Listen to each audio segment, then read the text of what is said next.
একবেলা খাবারের জন্য নিজের সন্তানকে বিক্রি করছেন বাবা। কারো শিশু খাবার না পেয়ে মায়ের কোলেই মারা যাচ্ছে। যুদ্ধ পরবর্তী আফগানিস্তানে এমন ঘটনা এখন নিত্যদিনের। ব্রিটিশ গণমাধ্যম বিবিসির এক প্রতিবেদনে উঠে এসেছে দেশটির চরম অবস্থার চিত্র।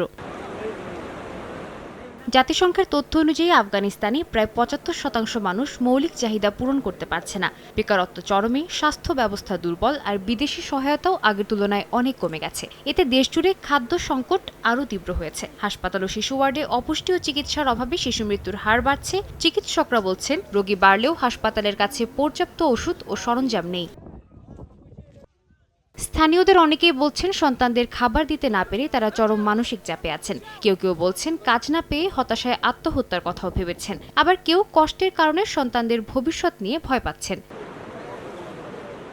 এদিকে নারী অধিকার সহ বেশ কিছু বিষয় নিয়ে তালেবানদের কট্টর অবস্থানের জন্য অনেক পশ্চিমা দেশই ত্রাণ সহায়তা কমিয়ে এনেছে। নিজেদের অবস্থানে অটল তালেবানদের দাবি, মানবিক সহায়তার সঙ্গে রাজনীতিকে গুলিয়ে ফেলা উচিত নয়। এই অবস্থায় কিছু দীর্ঘমেয়াদী পরিকল্পনা হাতে থাকলেও সিংহভাগ সাধারণ মানুষের প্রয়োজন তাৎক্ষণিক সহায়তা, যা না পেলে লাখ লাখ মানুষ মৃত্যুর কোলে ঢলে পড়বে বলে আশঙ্কা করা হচ্ছে।